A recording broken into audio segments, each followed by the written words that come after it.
Halo teman-teman, ketemu lagi dengan Barabas Media dalam program Rabuku, Rabu Baca Buku. Oke, kita ketemu lagi dengan teman kita, Silma. Ini kita masih bahas buku mengenai Think and Grow Rich. Nah, ini karena lumayan panjang nih perjalanan kita di buku ini ya Silma ya, Iya, karena benar. babnya juga banyak, tapi ya mudah-mudahan teman-teman nggak bosen nih, karena ya menurut kita sih kalau dilihat dari isi bukunya terus materi yang diberikan ya sangat menarik ya Silma ya Mm-mm. untuk kehidupan kita ya general lagi. Jadi semua kalangan bisa membaca buku ini kayak gitu. Iya. Nah, oke, kali ini kita lanjut pembahasannya mengenai apa nih Silma? Nah, kita lanjut di bab Hmm? 10 yang ini mengenai kekuatan mastermind. Oke. Yang dimana ini nih menjadi kekuatan pendorong dan langkah ke-9 untuk menjadi kaya. Hmm. Nah, kekuatan itu kan sangat penting bagi dalam mengumpulkan keberhasilan, terutama dalam mengumpulkan uang. Hmm. Nah, rencana tanpa kekuatan yang cukup tentu nggak akan bisa mampu menerjemahkan atau menyatakannya itu dalam sebuah bentuk tindakan. Hmm. Nah, kekuatan ini dijabarkan sebagai pengetahuan yang dikelola dan diarahkan secara cerdas. Nah, yang dikelolanya ini itu tuh mengacu pada seseorang yang mampu mengubah keinginan menjadi wujud moneternya. Oke. Jadi melalui tindakannya itu tadi. Nah, di buku ini itu ada yang namanya bagaimana kekuatan bisa kita dapatkan jika kekuatan adalah pengetahuan yang dikelola. Hmm. Nah, di sini ada sumber-sumber pengetahuan. Yang pertama itu ada kecerdasan tak terbatas, Oke. yang dimana sumber pengetahuan ini dapat diakses melalui prosedur yang dijelaskan pada bab 6 dengan bantuan imajinasi kreatif. Nah, imajinasi kreatif ini nanti kita bahas di bab berikutnya.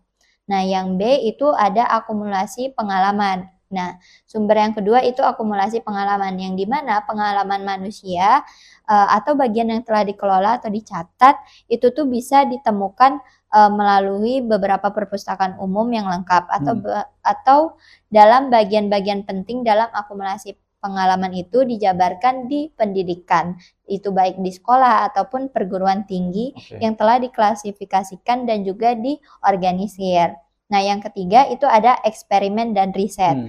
Nah, dalam bidang sains, hampir dari segala aspek kehidupan lainnya, itu tuh orang berkumpul membuat klasifikasi yang mengelola fakta setiap harinya. Dan ini, sumber yang ini nih harus dirujuk pada pengetahuan yang tersedia melalui akumulasi pengalaman. Yang dimana ini juga berpacu pada poin yaitu imajinasi kreatif. Nah, sumber pengetahuan itu dapat diperoleh dari mana saja. Pengetahuan itu bisa kita ubah menjadi sebuah kekuatan, yang dimana kita juga bisa mengelolanya dengan rencana pasti dan mengekspresikannya melalui tindakan yang nyata. Nah, di sini mastermind itu didefinisikan sebagai koordinasi pengetahuan dan upaya semangat harmoni antara dua orang atau lebih untuk mencapai tujuan tertentu. Nah, dalam bab 7 itu ada instruksi yang dimana kita tuh harus membuat rencana dengan tujuan menerjemahkan keinginan menjadi wujud moneternya. Nah, jika kita udah menjalankan instruksi ini dengan tekun atau cerdas, tentu secara nggak langsung kita juga melakukan yang namanya kelompok mastermind ini. Jadi sasaran kita tuh udah tercapai di bab sebelumnya kalau misalkan kita ngikutinnya secara tekun dan cerdas. Nah, keuntungan yang bisa kita ambil dari dengan memiliki mastermind atau sekelompok orang itu tuh adalah keuntungan ekonomi yang dimana kita bisa diciptakannya oleh orang-orang yang mengelilingi kita dengan saran, bimbingan, atau bahkan kerjasama di antara sekelompok orang itu sendiri. Nah, tentunya dari sekelompok orang ini itu harus bersedia atau bahkan mengeluarkan tangan memberikan bantuan sesama di dalamnya, dan tentu ini membentuk suatu keputusan yang dimana mereka terjalin dengan semangat yang harmoni atau sama. Nah, dimana fase batiniah itu merupakan prinsip mastermind yang jauh lebih abstrak dan sulit dipahami karena terkait kekuatan fisik yang tidak lumrah bagi manusia secara keseluruhan. Nah, di sini ada beberapa saran yang disampaikan. Nah, sarannya itu berupa kalimat. tidak ada dua pemikiran yang menjadi satu tanpa menciptakan kekuatan tak berwujud. Ketiga, yang berwujud yang bisa disamakan dengan pemikiran ketiga. Nah, jadi perlu diingat bahwa sebuah mastermind ini menjadi sebuah energi yang dimana faktanya bahwa ada dua elemen yang ada dalam semesta ini, yaitu energi dan materi. Nah, mastermind ini bisa menjadi salah satu energi yang mampu menciptakan setiap unit-unit yang ada dalam kehidupan kita itu tuh menjadi satu yang terorganisir. Jadi, pikiran manusia itu adalah salah satu bentuk energi yang dimana sebagian darinya bersifat spiritual. Nah, semangat harmoni, unit spiritual, dan energi tiap pikiran membentuk daya tarik yang merupakan fase batiniah mastermind, yang merupakan prinsipnya. Nah, hal ini pertama kali diperkenalkan oleh Andrew Carnegie lebih dari 20 tahun yang lalu. Prinsip ini bertanggung jawab atas pilihan pekerjaan hidup dari Napoleon Hill yang udah dipakainya. Nah, kelompok mastermind itu tuh ada cerita, yaitu kelompok mastermind dari Mr.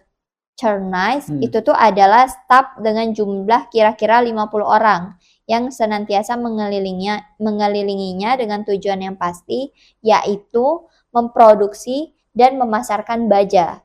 Nah, si Mr. Carnegie ini, itu tuh beliau sudah berhasil menghubungkan dan menggabungkan seluruh kekayaan, kekuatan yang dikumpulkan melalui mastermind ini.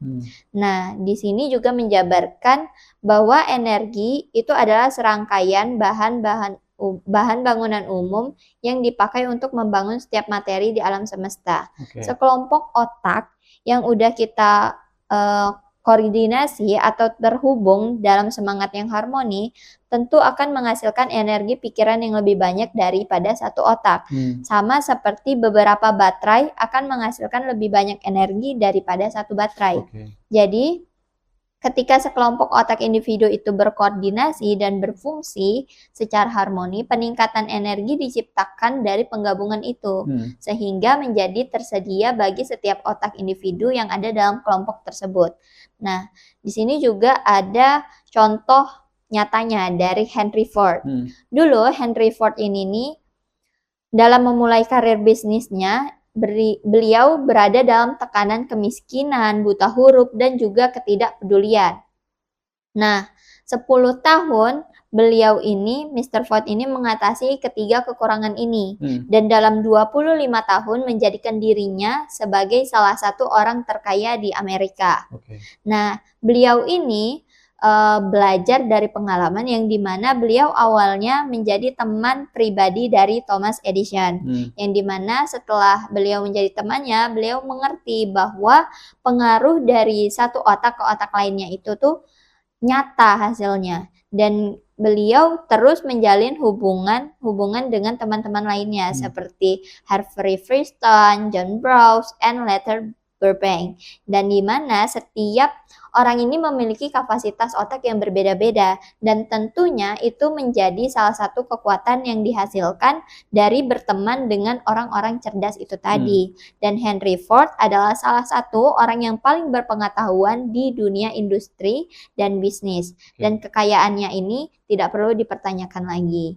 Nah, jadi di sini nih ngajarin gimana sih caranya kita itu tuh untuk yang namanya menjalin hubungan dengan orang-orang yang berada di sekitar kita. Kita tuh harus mampu memilih sekelompok orang yang ada untuk mengelilingi kita. Dan ya, ada juga prinsip ini tersedia oleh Anda, yang dimana ini nih cerita dari Presiden Franklin Roosevelt. Yang dimana beliau ini membawa orang-orang terbaik ke wilayah Washington dan membentuk sekelompok mastermind yang disebutnya otak kepercayaan. Nah, selama Perang Dunia Kedua, kelompok mastermind ini disebut sebagai think tanks, yang dimana sering dipanggil oleh pemimpin pemerintah dan industri untuk membantu menangani masalah-masalah kritis. Dan ya, kita juga sedang menyinggung seseorang yaitu Mahatma Gandhi. Nah, mungkin mayoritas orang tahu bahwa Gandhi ini sebagai seorang laki-laki kecil yang eksentrik gitu. Nah, sebenarnya Gandhi ini bukan eksentrik, tapi beliau adalah orang yang paling berkuasa di generasinya. Jadi, beliau ini diperkirakan memiliki jumlah pengikut dan kekayaan dari pemimpin-pemimpin yang memanggilnya itu tadi. Nah, di mana kekuatannya itu bersifat pasif tapi nyata gitu, Bang. Singkatnya, Gandhi ini mampu membuat mukjizat, yaitu ketika 200 juta orang dapat dipengaruhi bukan dipaksa untuk bekerja, melainkan melalui kemauan mereka sendiri dengan harmonis selama waktu yang tidak terbatas. Dan ya, si Gandhi ini berhasil membentuk atau membentuk sekelompok mastermind dengan 200 juta orang tanpa adanya paksaan. Kayak misalkan kamu harus gini, ikut yuk gabung gini. Enggak, mereka tuh membentuk sekelompok mastermind itu tuh melalui keinginan mereka sendiri. Sehingga terbentuklah sebuah kekuatan yang harmonis. Jadi ketika kita udah mampu bekerja sama secara harmonis, itulah kekuatan terbesar yang mampu mengubah semuanya gitu. Kayak misalkan kita mau mengubah jati diri kita, mau mengubah kemampuan kita, dan itulah salah satu kekuatan dari mastermind itu sendiri. Dan ya, di sini juga nggak hanya dari kekuatan mastermind itu sendiri. Ada kekuatan yang namanya kekuatan dari panca indera. Panca indera itu tidak selalu dapat diandalkan, namun kecerdasan tak terbatas itu tidak melakukan kesalahan, dan itu adalah panca indera. Panca indera ini digunakan untuk memikat, yang dimana ketika kita mampu memikat sekelompok orang atau memikat orang lain, dan tentunya panca indera kita ini akan meresponnya. Jadi ketika kita udah berada di sekeliling orang atau mastermind itu sendiri, panca indera kita ini akan memikat yang dimana kita tuh nanti akan memiliki ketertarikan dengan orang-orang di sekeliling kita, dan pengaruh dari ketertarikan itulah yang membawa siapa saja itu mampu mengangankan kekayaan, yang dimana sebagian orang besar itu melakukannya, tapi tidak sedikit orang tahu bahwa rencana itu tuh pasti, ditambah dengan keinginan yang membara terhadap kekayaan, itu tuh merupakan salah satu jalan besar untuk kita mampu menggapai semua tujuan kita itu tadi, yaitu tujuan kita yang dalam buku ini yaitu mengumpulkan kekayaan itu sendiri. Jadi di sini konteksnya kita tuh harus menggabungkan antara kekuatan yang ada dalam mastermind kita dengan kekuatan panca indera kita. Kita tuh harus melihat dan membuka peluang celah di mana sih kita bisa masuk dan meraih tujuan kita itu sendiri gitu, Bang. Oke, sip. Ya, mastermind ya. Berarti ini kalau dari konteksnya ya bagaimana kita bisa bekerja sama ya, Silma ya. Jadi ya ibaratnya kalau dulu itu kita ya pas sekolah SD SMP kan sering diibaratkan dengan sapu lidi ya. Sapu lidi itu kalau dia cuma satu tangkai ya dia tidak akan gampang patah. Jadi tidak berfungsi sebagaimana mestinya sebagai untuk membersihkan halaman kayak gitu. Tapi kalau dia digabungkan, dia memiliki kekuatan yang sangat kuat, bahkan sangat sulit untuk dipatahkan kayak gitu ya. Benar. Nah, jadi di sini tadi ya ada beberapa tokoh mungkin ya yang ya juga lumayan sering kita dengar, Mahatma Gandhi, Thomas Alva Edison, ternyata mereka itu semuanya ya mencoba menerapkan mastermind ini bagaimana dia membentuk sekelompok orang kayak gitu ya. Kemudian sekelompok orang ini disatukan dalam satu pemikiran dan satu tujuan sehingga membentuk energi yang luar biasa kayak gitu ya. Iya. Itu teman-teman ya pada intinya ya ketika kita ingin sukses, kita ingin mencapai tujuan kita menjadi lebih baik ya daripada sendiri sebaiknya dilakukan bersama-sama. Dan Ya, carilah orang-orang yang tepat tadi ya. Yang tepat dan satukan pemikiran membentuk satu mastermind yang baik sehingga menghasilkan energi yang positif. sangat luar biasa Ya. gitu. Oke, Silma, thank you untuk materi bukan materi sih, bacaan dari buku hari ini kayak gitu ya. Kita lanjut di minggu depan. Oke, thank you teman-teman. Sampai jumpa.